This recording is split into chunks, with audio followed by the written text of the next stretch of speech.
Stop being an asshole. Never give information unless you're asked. Never receive information that feels like somebody has just punched you in the gut. What are we talking about? The code of ethics for doing energy readings. Are you ready? It's an ethical discussion today on my channel and on my podcast. Stay listening. It's coming up next. Hey, thanks for staying clicked in today. Very important topic with ethics being a huge issue in the world right now and morality. I think it's really important to revisit, especially doing this work. And then I'm also going to share two stories that I believe will absolutely hit home to this topic. Never give information unless you're being asked. And I'm talking about even if they're sitting in your chair and they've come to you for work, right? Approach every answer with an invitation and to explore that deeper. So you can't just blurt out, I've talked about this on my channel before, like the Long Island medium in a grocery store. I see your dead grandfather standing behind you. Even if you feel the urge to save someone, don't. Intuition without permission is projection. Always ask first. And try words like, I'm feeling something I would love to share. When you said that, it reminded me of, are you open to receiving it? And then you're offering, but never without permission. Number 2, nothing intuitive is ever linear. In intuitive reading, sometimes I get questions like, when will I meet my soulmate? Or should I take this job on Tuesday? When you're doing this and asking these questions, it's like asking intuition to be a GPS. And then I remind people, hey, what about free will? I can tell you to go left, definite left, and you can take a right. You always have the choice.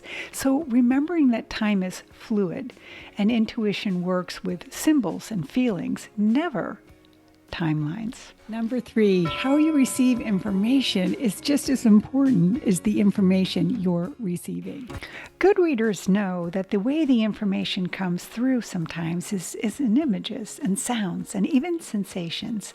We understand that it's important as the message itself. So sometimes we need to tune in to that delivery and maybe spend a little bit more time explaining the delivery than actually the message.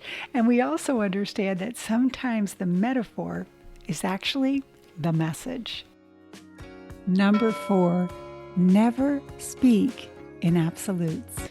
Good readers don't dictate, they guide. Your job as a good reader is just to offer language that helps someone to hear their truth. And the truth is, that's it. That's your only job.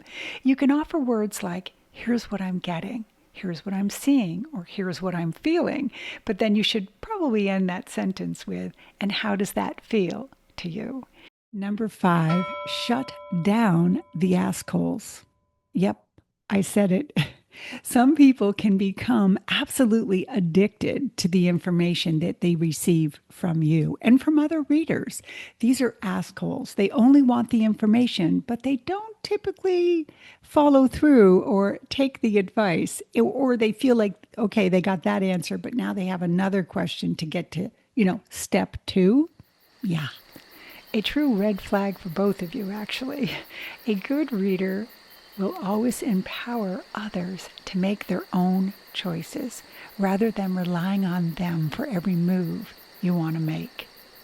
So next time you uncover or discover that you have an asshole or you're becoming one, this is an energy you definitely want to heal. The whole codependent and addiction thing for doing this work is a red flag, and it's the wrong rabbit hole. Let's move on. Number 6 is, if information feels like somebody's just sucker punched you, there's a sign it is not intuitive. Intuitive information feels like warm water and a beautiful hug. It feels opening and expanding and should never feel like somebody's beating you up, inside or out. So if you're doing a reading for somebody and you notice they just kind of jolt themselves, right? Or you think you've just sucker punched somebody, please stop and ask deeper questions. You're headed down the wrong path. Although there is another side to this. Sometimes in a session, you can get information that also creates an opening. Let's say I've suggested that there needs to be forgiveness, and I've kicked something up from your childhood that you need to forgive. You can go home and feel a little queasy. That's completely different. That's the release of energy and negative energy. So there's two things going on here. But what am I trying to say? The most important part is that you trust your intuition and how it feels in your body over anything anyone says. Number 7, your client always knows best. If you give information to a client and you recognize that it doesn't connect to them in any way, do me a favor, will you just let it go? Don't push it, and certainly don't defend the download you're getting. Sometimes the message you receive is meant for later, and you could even say that to a client. Listen to this back on tape. You might hear it differently. It's something I can say quite often in my sessions. Remember, your job is just to plant the seed and not force it to bloom. Number 8, your ego is not invited and does not have a seat at the table. This work will never be about being right. And the closer you are to someone, guess what? The harder it is. If you're working with a friend or a sibling or even a client who's already been to you before, you will need to take a little extra time to work through your ego. Because why? Because you know there's certain things in your conscious mind that you already know about this person. And getting into that intuitive side is another step of letting go of your ego. Number 9, do not be influenced by outside sources. And this must feel like a no-brainer, right? But there is a lot of different outside influences that can absolutely affect your reading. In this day and age, outside influences are all around us. We have social media. If you're like me, 90% of your clients come from other healers. Right? They might want to tell you the story of why this person is being sent to you. Put up a big block there. You don't want to know anything about your client prior to working with them. It will affect your session.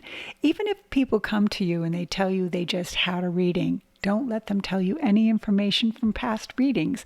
It is much better to hear at the very end and affirm what maybe another healer even said. Affirmation is the best and over outside influences. Let's finish up today. Number 10, make sure that every information you're giving during your session is filtered through the gates of love. In Buddhism, we call this the 3 gates of right speech, right? Is it true? Is it kind? And is it helpful? And it should be monitored through that before you give that information. And now that you're filtering everything through the gate of love, let me give you my last pro tip. Are you ready for it? Not everything you get in a reading needs to be said. There absolutely is a boundary here. And remember, you are a filter and a guide, not a funnel. And in this story, I was training with a group of people at the Omega Institute, and we were learning mediumship. And so we were at the end of this conference, and this woman got up, and she'd been taking these classes. I'd worked with her before, and all of a sudden, my daughter showed up. Well, I knew it was my daughter because the way she was giving me information. And here's the non-filter. She saw blunt trauma to the head. She saw blood coming down from her face. She saw an accident. She said it was an 8-year-old little girl and she wanted to talk to her mommy. And, clearly out of the, 200 women in the room or 200 people in the room, no one else was raising their hand, but I was sitting there startled with the information she was talking about. When I raised my hand and she went to give me more information, I did one of these, which for my dog means stop, the game is over. And she kind of looked puzzled at me. And I said, the way you're giving me this information right now is traumatizing and nothing after this is going to be important for me. So I'm going to ask that you move on in your demonstration and read someone else in the room. I mean, people came up to me after and were like, wow, that was brave. But back to the punch gut, right? And the filtering and so many points that I made on this video today. If it doesn't feel like a warm, beautiful hug and it's not filtered through the gate of love, move on. It's not important, or it's not the information that is going to help you heal. Pro tip, not all information is helpful.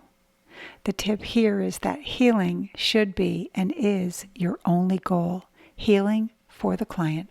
The last story I want to share today is called The Three Little Pigs. I've actually put this story up on my channel before. I'll put that story in my cards. And it's just a point I want to make again on this video. So here we go. I was in a educational class learning mediumship, and two women got partnered together, and the instructions were clear. Give the information without filters. And here's what happened. The first woman read for the second woman, and she was able to bring through such evidence and such profound information. And the woman was in total tears saying, yes, that was my son. And everything she said made sense to her. Well, when it was her time to go, she saw something. She only saw three little pigs. And not just three little pigs, she saw three animated pigs from the children's story. Well, when it came time to give her that information, she started to hesitate. After all, she felt silly and stupid, and it couldn't possibly be anything that was important. The woman pushed her hard enough, and she finally explained to her what she saw. Here's what she didn't know. When the father was sick, the woman would wheel her father out to the garden where she worked all day, and he would watch her work. And right outside the garden were three little characters, three stone statues of, you guessed it, the three animated little pigs. And the father and the daughter would joke all day long about how cute and how perfect the three little pigs were in that garden. So here's the message, and here's my point. It is not for us to filter. We are just to give the information and trust that the person on the receiving side will know exactly what to do with it. So there you have it, the 10 tips and 2 stories today to hopefully make my point of the do's and don'ts of doing this work. So I'm curious, do you have a story to share? Have you been on the giving end or on the receiving end of maybe a not so good reading? I think just sharing those stories helps us as healers and people who are healing themselves, identify morality, integrity, and certainly love. So I would love to hear those stories today. So don't forget to hit the subscribe button. That love goes a long way. And remember, we're not the healers. We're only creating the space to be healed. And sometimes beautiful information can be part of that journey. This is Jeannie Lynch. I will catch you next video. Bye for now.